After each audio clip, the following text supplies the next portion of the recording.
ایک ہی کہتے ہیں کہ پہلے فتویٰ دیا کہ جوڑے تو آسمانوں پہ بنتے ہیں، جوڑے کوئی آسمانوں پہ نہیں بنتے ہیں، یہ جملہ کہنا غلط ہوتا ہے۔ آسمانوں پہ بننے کا یہ لفظ کہنے کا مطلب یہ ہے کہ ہم یوں تصور کریں کہ اصل میں تو جوڑے اللہ کی مرضی سے بنتے ہیں۔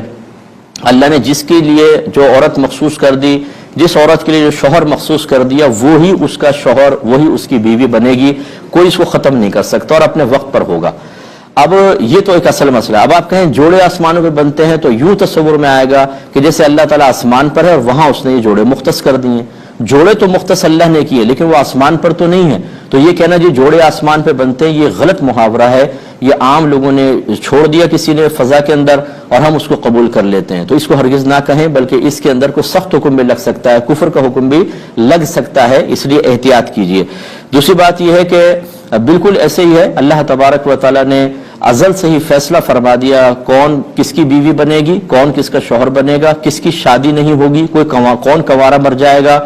اور کس کی شادی ہو کے نہیں چلے گی، ختم ہو جائے گی۔ لیکن یہ ضرور ہے کہ اگر ہماری کوتاہی سے ختم ہوئی ہے تو اس کو اس کی سزا ضرور ملے گی، لیکن بہرحال یہ فیصلے ازل سے ہو چکے ہیں، لہذا کسی بہن کا یہ کہنا کہ جی وہ شخص مجھے مل جائے، کسی مرد کے دعا کرنا وہ عورت مل جائے، یہ غلط ہوتا ہے، اس کو منع کیا ہے۔ ہاں یوں کہہ سکتے ہیں کہ اللہ تبارک و تعالیٰ جس سے تو نے میرا عقد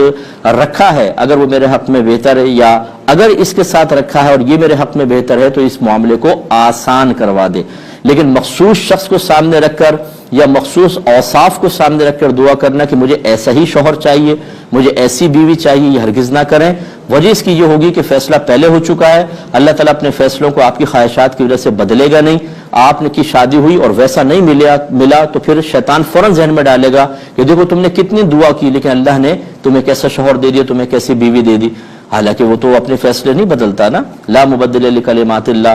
لا تبدیل لکلمات اللہ، اللہ کی کلمات تبدیل نہیں ہوتے، اللہ کی کلمات کو کوئی بدلنے والا نہیں ہے۔ ہم پہلے شریعت سیکھتے نہیں ہیں اور چاہتے ہیں کہ اللہ تعالیٰ ہماری مرضی کے تابع ہو جائے، معاذ اللہ یوں تصور بن گیا ہے یا یوں ہماری حرکات ظاہر کر رہی ہیں کہ جیسے ہم اس کے بندے نہیں ہیں،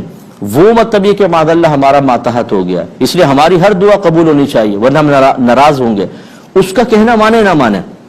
نماز ہم نہیں پڑھتے، روزہ ہم نہیں رکھتے، زبان کی حفاظت ہم